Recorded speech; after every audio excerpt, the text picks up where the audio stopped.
Hello students, हम पढ़ रहे थे अध्याय 14 क्षेत्र मिति फर्स्ट, जिसमें आज हम पढ़ेंगे प्रश्नावली 14.4।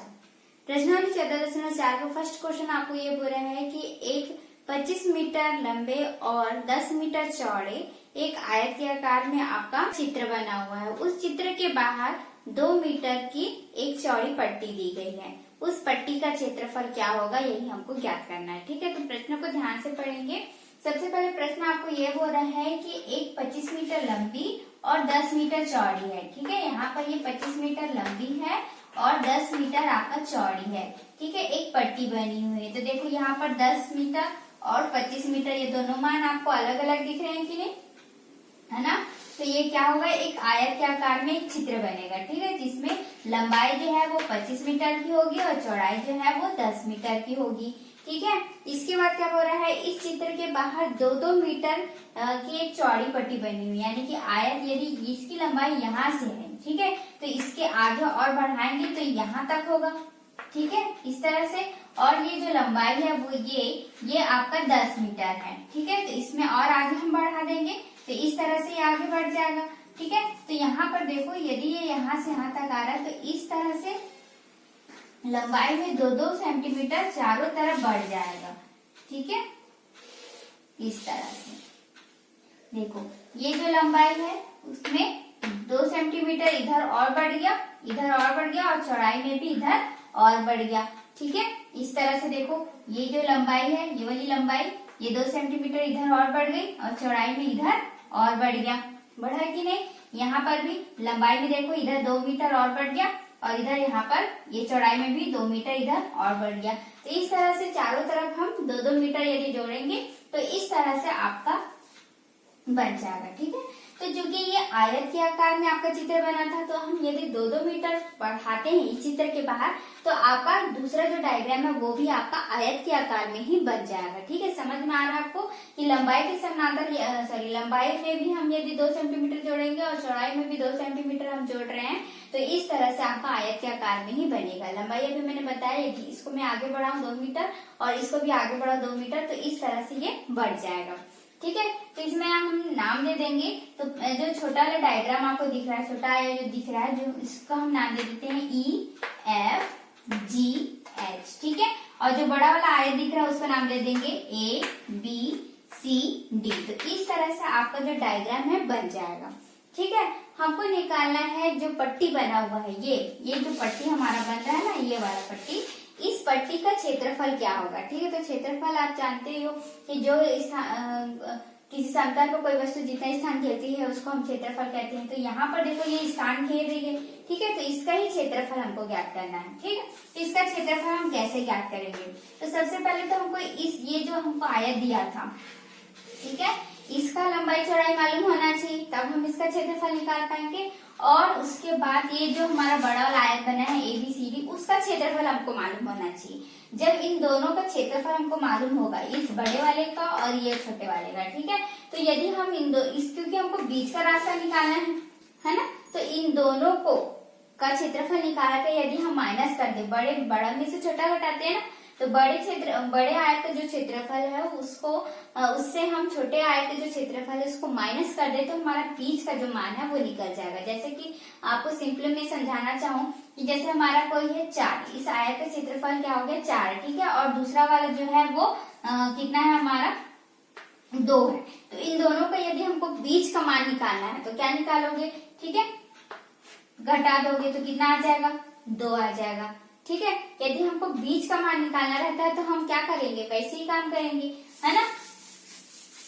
तो इस तरह से हमारा क्या हुआ कि हम यदि बड़े आयत में से छोटे आयत का मान को यदि घटा देंगे तो हमारा जो बीच का मान है, ठीक है, जो हमको निकालना है, पट्टी का जो क्षेत्रफल निकालना है वो क्षेत्रफल निकल जाएगा। क्योंकि हमको क्षेत्रफल निकालना है, इसलिए दोनों का क्षेत्रफल हमको पता होना चाहिए, तभी हम क्षेत्रफल निकाल पाएंगे। ठीक है, तो ये आपका डायग्राम है, इसी डायग्राम को ध्यान में रखते हुए हमको आगे सॉल्यूशन करना है। तो चलिए, जो मैंने डायग्राम बनाया था उसको मैं साइड में इस तरह से बना लूंगी, ताकि हमको डायग्राम ये बनाना ही है। ठीक है, जो आपको क्वेश्चन दिया जाएगा, तो यहाँ पर आपको 25 मीटर दिया था, चौड़ाई 10 मीटर बोल रहा है। ठीक है, इसके बाहर यदि हम लेंगे तो ये यहाँ आएगा और ये यहाँ आएगा, 2-2 मीटर आपको इस तरह से डायग्राम में ले लेना है। इस तरह से आपका 2-2 मीटर होगा, इधर से इधर भी 2 मीटर, इधर 2 मीटर, इधर 2 मीटर, इधर 2 मीटर, इधर 2 मीटर, इधर 2 मीटर, इधर 2 मीटर, इधर 2 मीटर। इस तरह से आपका बराबर बन जाएगा। ठीक है, और आप इस तरह से फिर सबको स्केल से मिला दोगे। तो इस तरह से आपका डायग्राम बन जाएगा। ठीक है, तो ये आपका है EF GH और ये आपका है ABCD। तो इस तरह से आपका डायग्राम बना हुआ था। ऐसे हल करेंगे। हल दिया है, ठीक है, जो आपको दिया है हम वही लिखेंगे। तो हमको दिया था यहाँ पर का मान, है ना, जो छोटा आया था उसका मान दिया है। ठीक है, तो यहाँ पर हम लिखेंगे छोटे आयत या फिर आयत, क्या नाम है हमारा आयत का नाम, EFGH। ठीक है, की लंबाई, EFGH की लंबाई है ना ये। ठीक है, कितना दिया है, 25 मीटर दिया है और इसकी चौड़ाई कितनी दी हुई है, 10 मीटर है। इस तरह से तो हम इसका क्षेत्रफल निकाल लेंगे क्योंकि हमको दोनों का क्षेत्रफल चाहिए। ठीक है, तो जो हमको मान दिया है हम उसी से स्टार्ट करेंगे। तो यहाँ पर लिखेंगे आयत EFGH का क्षेत्रफल। क्योंकि ये आयत है तो हम आयत का ही फॉर्मूला लगाएंगे, क्या होता है, लंबाई गुना चौड़ाई। लंबाई गुना चौड़ाई होता है। तो लंबाई हमारा क्या है, EF है ना, तो EF हमारा क्या है, 25 मीटर है, गुणा चौड़ाई हमारा क्या है, FG है ना, तो कितना दिया है, 10 मीटर दिया है। तो कितना हो जाएगा ये, 250 वर्ग मीटर। क्योंकि हम क्षेत्रफल निकाल रहे हैं, क्षेत्रफल का मात्रा क्या होता है, वर्ग होता है। तो हमारा यहाँ पर क्या आ जाएगा, वर्ग मीटर हो गया। ठीक है, अब हमारा जो छोटा वाला आयत है उसका मान तो निकल गया, उसका क्षेत्रफल निकल गया, लेकिन अभी हमारा क्या बच गया, बड़े वाले का निकल गया, बचा हुआ है। ठीक है, तो उसको हम कैसे ज्ञात करेंगे, तो देखो यहाँ पर ध्यान से, इस तरह से देखो, ये मैंने यहाँ पर डॉट लगाया हुआ था इस तरह से, है ना, यानी कि यहाँ से यहाँ तक का मान जो है, ये वाला जो मान है वो कितना दिया है, 25 मीटर है कि नहीं। और ये जो मैंने बढ़ाया था वो कितना कितना है, इधर 2 है, इधर 2 है ना, इधर 2 मीटर है और इधर भी 2 मीटर है। तो अब आप बताओ कि पूरा AB का मान कितना होगा, पूरा AB ये यहाँ पॉइंट से लेकर इस पॉइंट तक बता सकते हो। देखो यहाँ से यहाँ तक 2 मीटर था, यहाँ से यहाँ तक पूरा 25 है और फिर 2 मीटर, तो पूरा मिला के कितना होगा, 25 2 27, 27 और 2 29। ठीक है, तो इस तरह से AB का मान पूरा कितना हो जाएगा, 29 मीटर हो गया। तो आपका जो मान है 25 मीटर यहाँ तक का था और इधर बढ़ा दिए। ठीक है, जैसे आप स्केल में खींचोगे कि इधर ये 5 सेंटीमीटर है, ये आपका 5 सेंटीमीटर है, इधर आप 2 बढ़ा दिए, इधर आप 2 बढ़ा दिए, तो कितना हो गया, ये 9 मीटर हो गया, है ना। वैसे वहां पर 25 है और 25 में दोनों तरफ 2-2 मीटर जोड़ दिए तो कितने हो गए, 29 मीटर हो गए। ठीक है, सेम आप क्या करोगे, चौड़ाई में भी निकाल सकते हो। कैसे निकालोगे, देखो इधर ये यहाँ से यहाँ तक का मान 10 है। ठीक है, यहाँ आप 2 मीटर जोड़े हो, यहाँ पर भी 2 मीटर जोड़े हो, तो 10 और 2 कितने हो गए, 12 और 12 2 कितने हो गए, 14। ठीक है, तो इस तरह से आप जो भी मान आपका दिया रहेगा उसमें दोनों तरफ जो मान दिया है उसको यदि आप जोड़ दोगे तो आपका बड़ा वाला जो आयत है उसकी लंबाई चौड़ाई पता चल जाएगी। ठीक है, डायग्राम फिर से सुधार लेते हैं। EF इस तरह से है ना, और यहाँ पर आपका B था। तो कहने का मतलब आपको समझ में आ गया कि हमको यदि बड़े आयत, ठीक है, बड़ा जो आयत है क्या नाम है उसका, ABCD की यदि लंबाई ज्ञात करना, तो लंबाई हमारा क्या है, AB है ना, लंबाई हमारा क्या है, AB। तो ये AB किससे किससे मिलकर बना है, मैंने बताया ना, यहाँ से यहाँ तक, है ना, तो ये हमारा E है और ये हमारा F है। तो किससे किससे मिलकर बना है, AE plus EF plus FB, ये तीनों से मिलकर बना है हमारा AB। तो AE का मान कितना है हमारा, 2 है, EF का मान 25 है और FB का मान भी 2 है। यही मैंने आपको समझाया अभी। तो कितने हो गए, ये 29 मीटर हो गया। तो हमारा AB जो हमारा बड़े आयत की जो लंबाई है वो कितनी हो गई, 29 मीटर हो गई। समझ में आ रहा है आप लोगों को। सबसे पहले हमको जो चीज दिया था हम वही लिखे हैं कि जो छोटा आया था EFGH उसकी लंबाई 25 मीटर थी और चौड़ाई 10 मीटर थी। तो हमने उसका नॉर्मल जैसे क्षेत्रफल निकालते हैं वैसे ही लगाया, सूत्र यहाँ पर लगाया लंबाई गुणा चौड़ाई। ठीक है, तो लंबाई आपका 25 मीटर था और चौड़ाई आपका 10 मीटर था, तो इस हिसाब से 250 वर्ग मीटर हो गया। ठीक है, अब हमको चाहिए था बड़े आयत का क्षेत्रफल, तो उसकी तो लंबाई हमको दिया ही नहीं था।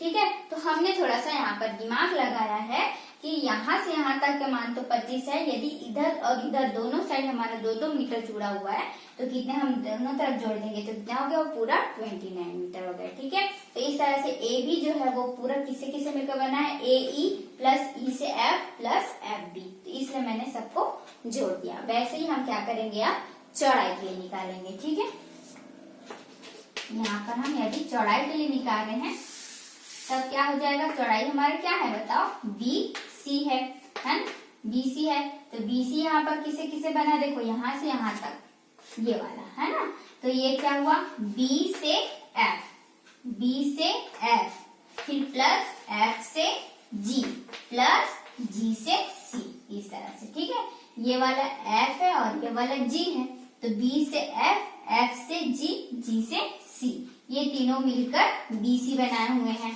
है ना, हमारा जो चौड़ाई है। ठीक है, तो BF का मान हमारा 2 मीटर है, FG का मान 10 मीटर है और GC का मान भी 2 मीटर है, तो इस हिसाब से कितना हो गया, ये 14 मीटर हो गया। अब हमारे पास जो आयत है, बड़ा आयत ABCD, उसकी लंबाई भी पता चल गई और चौड़ाई भी पता चल गई। लंबाई हमारा 29 है और चौड़ाई हमारा 14 है। ठीक है, तो हमारे पास लंबाई चौड़ाई अब चूंकि आ गया है तब हम इसका क्षेत्रफल आसानी से ज्ञात कर सकते हैं। तो यहाँ पर हमारा क्या हो गया, आयत ABCD की लंबाई हमारा कितना आया था, 29 मीटर और चौड़ाई कितना आ गया था, 14 मीटर, यही आ गया था।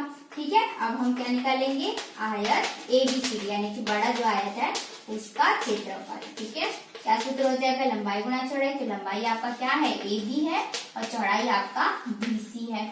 ठीक है, यही है, तो AB का मान आपने कितना निकाला था, 29 मीटर और चौड़ाई आपने कितना निकाला था, 14 मीटर निकाला था।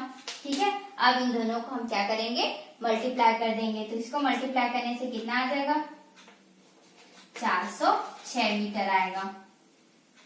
ठीक है, अब हम क्या करेंगे, ये जो पट्टी दिया हुआ है उसका क्षेत्रफल ज्ञात कर लेंगे। चलिए अब ज्ञात कर लेते हैं पट्टी का क्षेत्रफल। यहाँ लिखेंगे हम पट्टी का क्षेत्रफल। तो मैंने आपको बताया था यदि हमको इस पट्टी का मान ज्ञात करना है तो दोनों क्षेत्रफल को यदि हम घटा देंगे तो बीच का जो मार्ग का क्षेत्रफल है वो हमारा पता चल जाएगा। ठीक है, तो हम बड़े में से छोटा घटाते हैं, इसलिए हम क्या लिखेंगे, आयत ABCD का क्षेत्रफल माइनस आयत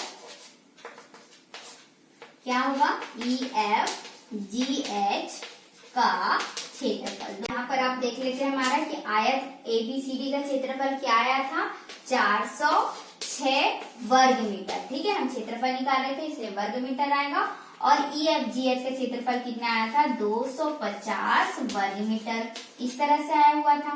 ठीक है, अब आप इन दोनों को क्या करेंगे, घटा देंगे, तो हमको बड़े में से छोटा घटाना है, तो कितना आएगा, ये 156 वर्ग मीटर, क्योंकि हमारा आंसर किस में आ रहा है, मीटर में आ रहा है। ठीक है, और हम क्षेत्रफल ज्ञात करें, पट्टी का क्षेत्रफल ज्ञात कर रहे हैं, इसलिए हमारा वर्ग में आया। ठीक है, हमारा जो प्रश्न दिया था वो मीटर में था, इसलिए हमारे सारे आंसर जो है वो मीटर में ही आएंगे। ठीक है, बस ध्यान आपको यही रखना है कि आप क्षेत्रफल निकाल रहे हो तो वहां पर वर्ग लगाना जरूरी है, क्योंकि क्षेत्रफल की इकाई जो होती है वो वर्ग होती है।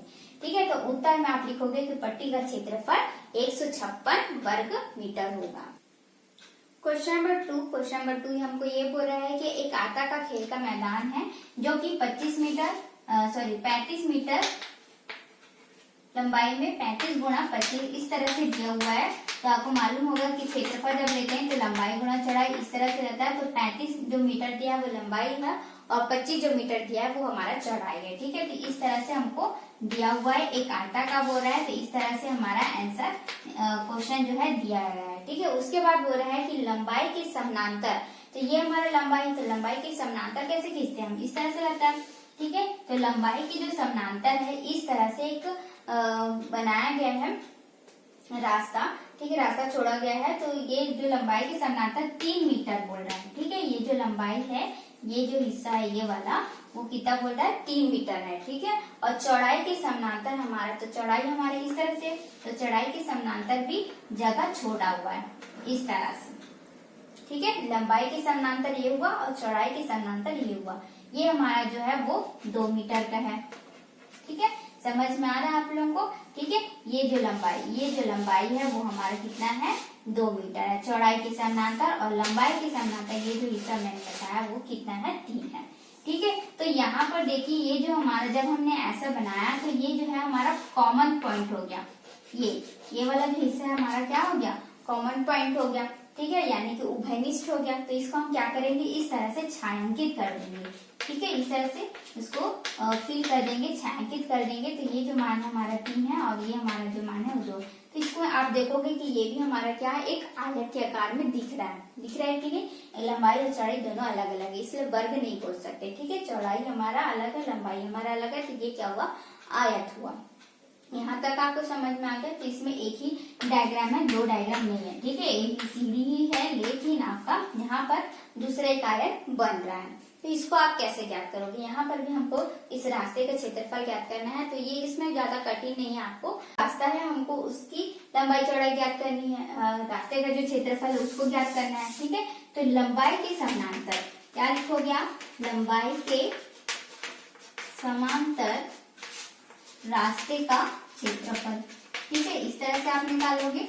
तो लंबाई के समानांतर क्या हुआ, लंबाई हमारा कितना है, यहाँ पर 35 था, लेकिन इसके समांतर हमने कितना छोड़ा, यहाँ पर 3, तो इसे गुणा 3 लिखोगे। ठीक है, इन दोनों का गुणा कर दोगे तो 5 3 15, 3 3 और 1 10, तो 105 वर्ग मीटर हो गया, क्योंकि आप क्या निकाल रहे हो, क्षेत्रफल। ठीक है, उसी तरह आप सेम चौड़ाई के लिए निकालोगे, तो क्या लिखोगे, चौड़ाई तथा चौड़ाई के समांतर रास्ते का क्षेत्रफल।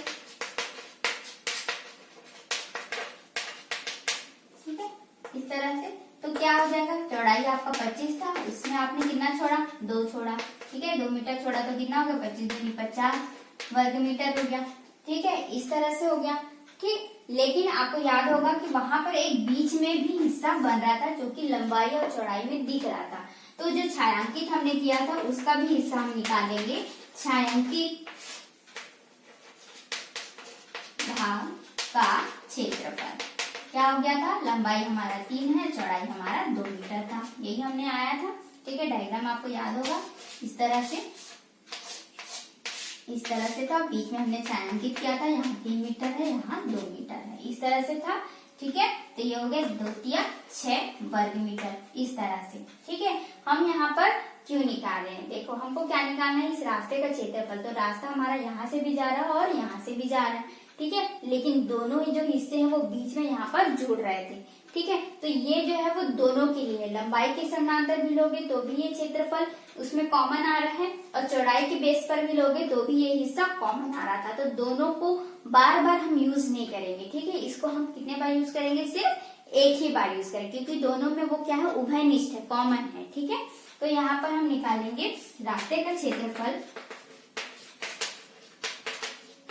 क्या हो जाएगा, जो हमारा लंबाई के समानांतर हमने जो निकाला है 105 और चौड़ाई के समानांतर जो निकाला है 50 वर्ग मीटर। ठीक है, इन दोनों को हम क्या करेंगे, जोड़ेंगे। लेकिन ये जो छायांकित भाग है, क्योंकि दोनों में वो कॉमन था, इसलिए यहाँ पर एक बार हम यहाँ पर माइनस कर देंगे। ठीक है, इसको जोड़ेंगे नहीं, घटा देंगे। तो यहाँ पर देखो ये कितना हो जाएगा, 155 माइनस 6, तो ये कितना हो गया, ये 149। ठीक है, 149 वर्ग मीटर। तो इस तरह से आप आसानी से छायांकित भाग जो निकालेगा, इसमें जब क्वेश्चन आएगा कि लंबाई के समानांतर या चौड़ाई के समानांतर, तब आपको इस तरह से हल करना है कि ये लंबाई के समानांतर जो भी बोलेगा उसको मल्टीप्लाई करना है, तो क्षेत्रफल निकल जाएगा। चौड़ाई के समानांतर रास्ते का क्षेत्रफल निकाल दोगे, जो चौड़ाई है और उसमें कितना बोल रहा था उसको मल्टीप्लाई कर दोगे, और जो कॉमन हिस्सा आपको मिलेगा उसका क्षेत्रफल निकालना है।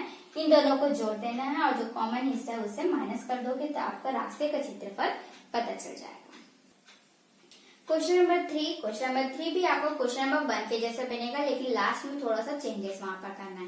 ठीक है, क्वेश्चन नंबर 3 आपको क्या बोल रहा है, यहाँ पर एक 28 मीटर चौड़ी 28 मीटर लंबी और 15 मीटर चौड़ी एक बास्केटबॉल की का मैदान है। ठीक है, इस मैदान के जो हमारा 5-5 मीटर यहाँ पर लंबाई और चौड़ाई के समानांतर यहाँ पर रास्ता छोड़ा हुआ है, दरअसल दीर्घा बनी हुई है। आप देखे होगे कि मैदान रहता है, तो मैदान जिस आकार में रहता है वैसे वहां पर थोड़ा थोड़ा छोड़ के यहाँ पर दरअसल दीर्घा, यानी कि जहाँ पर दर्शक लोग बैठे रहते हैं देखने के लिए, इस तरह से सीटें आपको देखने के लिए आप जाते हो तो यहाँ पर सीट लगा रहता है, इस तरह से दीर्घा बनी है 5-5 मीटर छोड़ के। ठीक है, तो जैसे फर्स्ट नंबर का क्वेश्चन हमने पढ़ा था वहां 2-2 मीटर था, वैसे यहाँ पर क्या है 5-5 मीटर दे दिया है, यानी कि लंबाई के समानांतर यहाँ पर 5 मीटर है और चौड़ाई के समानांतर भी यहाँ पर 5 मीटर है। ठीक है, इस तरह से तो आपको जो सेम डायग्राम हमने पहले हल किया था वैसे ही बनेगा। यहाँ पर ABCD यहाँ पर नाम दे दोगे। ठीक है, इस तरह से तो आप जैसे पहले क्वेश्चन हल किए थे सेम हमको वही करना है। यहाँ पर दर्शक दीर्घा का, ये जो दर्शक दीर्घा है उसका क्षेत्रफल ज्ञात करना है, यानी कि जो पट्टी हमारी उस क्वेश्चन में था यहाँ पर क्या है दर्शक दीर्घा है, तो वही आप लिखोगे, दीर्घा का क्षेत्रफल ही लिखोगे। ठीक है, बस वहां पर पट्टी का क्षेत्रफल लिख रहे थे, वैसे यहाँ पर दीर्घा का क्षेत्रफल लिखोगे। ठीक है, कैसे ज्ञात करोगे दीर्घा का क्षेत्रफल, कैसे ज्ञात करोगे, बड़ा आयत जो है आयत ABCD का क्षेत्रफल माइनस आयत EFGH, ये हमने कैसे ज्ञात किया था क्वेश्चन नंबर फर्स्ट में, सेम आप ऐसे करोगे। यहाँ पर ये तो आसानी से निकल जाएगा, इसमें क्या करोगे, यहाँ पर ये 5 मीटर है, ये 28 मीटर है, ये 5 मीटर है, तो इन सबको जोड़ोगे, वैसे यहाँ पर ये 15 है, इधर 5 और इधर 5 जुड़ जाएगा। ठीक है, इस तरह से बड़ा आया तो छोटे आयत का क्षेत्रफल आपको पता चल जाएगा और इसको माइनस करोगे तो आपका आंसर आ जाएगा। ठीक है, तो आयत दीर्घा का जो क्षेत्रफल है उसका आंसर आ जाएगा आपका 530 वर्ग मीटर, इस तरह से आपका आंसर आएगा। ठीक है, इसके बाद आपको क्या करना है, क्योंकि प्रश्न यहाँ पर और एक्स्ट्रा बोला है कि दीर्घा को बनाने में 1 वर्ग मीटर, ठीक है, प्रति वर्ग मीटर आपका 5 रुपए 25 पैसा खर्च हो रहा है, यानी कि ये जो हिस्सा है देखो इतना बड़ा आपका ग्राउंड है। ठीक है, इतना बड़ा ग्राउंड है तो 1 वर्ग मीटर यहाँ पर इतना आपको बनाने के लिए, इतना हिस्सा बनाने के लिए आपको 5 रुपए 25 पैसा खर्च हो रहा है। तो सोचो इतना जो बड़ा आपको बनना है उसको पूरा बनाने में कितना खर्चा होगा, यही हमको ज्ञात करना है। ठीक है, तो यहाँ पर देखो आपका 530 वर्ग मीटर ये दीर्घा का ही क्षेत्रफल बना है। ठीक है, यानी कि यहाँ पर दर्शक लोग बैठे हुए हैं उसका ही क्षेत्रफल है, ये क्षेत्रफल है ना। ठीक है, तो हम क्या लिखेंगे, क्योंकि 1 वर्ग मीटर दीर्घा, दर्शक दीर्घा बनाने का खर्च हमको दिया हुआ है। ठीक है, कितना खर्च दिया है, 5 रुपए 25 पैसा दिया हुआ है। ठीक है, ये हमको दिया है 1 वर्ग मीटर, लेकिन हमारा आंसर कितना है, पूरा क्षेत्रफल कितना है हमारा 530 वर्ग मीटर है, इसलिए हम 530 वर्ग मीटर के लिए यदि हम ज्ञात करेंगे दर्शक दीर्घा बनाने का खर्च। ठीक है, समझ में आ रहा है। आपका जो पहला क्वेश्चन था सेम वैसे ही, वहां पर आपका पट्टी का क्षेत्रफल था, यहाँ पर हमारा दर्शक दीर्घा का क्षेत्रफल है। ठीक है, तो यहाँ पर दर्शक दीर्घा का जो क्षेत्रफल है वो 530 हो गया, क्योंकि वो 1 वर्ग मीटर के लिए बोल रहा था कि दर्शक दीर्घा बनाने का जो खर्च है वो 5 रुपए 25 पैसा है, लेकिन जो पूरा जो ग्राउंड बना है वो कितने में बना है, 530 वर्ग मीटर में बना है। ठीक है, तो हमारा खर्चा कितना होगा 530 वर्ग मीटर के लिए, जैसे आप कहीं दुकान गए हो तो वहां पर यदि 1 किलो कोई सामान खरीद रहे हो, 1 किलो का कुछ भी खरीद रहे हो, वो आपका यदि आ रहा है 50 रुपए का। ठीक है, तो यदि आप 10 किलो लोगे तो कितना खर्चा आएगा, ये आपको पूछ रहा है। ठीक है, इस तरह से आपको पूछ रहा है तो आप क्या करोगे, यहाँ पर 10 गुणा 50, ये आपने पढ़ा है एक विधि में, है ना। तो यहाँ पर हम क्या करते हैं, गुणा करेंगे। वैसे यहाँ पर हमको 1 वर्ग मीटर को दर्शक दीर्घा बनाने का जो खर्च है वो दिया था 5 रुपए 25 पैसे। आपका यहाँ पर दर्शक दीर्घा बना है 530 वर्ग मीटर पर, तब आपका खर्च कितना आएगा, तो आप क्या करोगे, यहाँ पर सेम गुणा कर दोगे। ठीक है, क्योंकि यहाँ पर देखो 1 से ये कितना हुआ 530 हुआ है ना, तो 1 में यदि 530 का गुणा करोगे तभी तो 530 आएगा, तो हम दोनों तरफ करते हैं, है ना। तो यहाँ पर भी 5 रुपए 25 पैसे का क्या होगा, 530 से गुणा हो जाएगा। तो जो भी आपका आंसर आएगा उतना रुपए आपका जो है वो दर्शक दीर्घ बनाने के लिए खर्च होगा। ठीक है, तो आप उत्तर में वही लिखोगे, दर्शक दीर्घ बनाने का खर्च जितना भी आपको रुपए आएगा उतना रुपए होगा। इस तरह से आपका क्वेश्चन कंप्लीट होगा। आपको कुछ नहीं करना है, आपका जो सेम बनेगा, ठीक है, यहाँ तक क्षेत्रफल निकालने तक सेम बनेगा। उसके बाद बस ये 2 लाइन आपको एक्स्ट्रा लिखना है कि 1 वर्ग मीटर दर्शक दीर्घ बनाने का खर्च इतना रुपए है, तो 530 वर्ग मीटर दर्शक दीर्घ बनाने का खर्च जो है वो मल्टीप्लाई कर दोगे तो आपका आंसर आ जाएगा।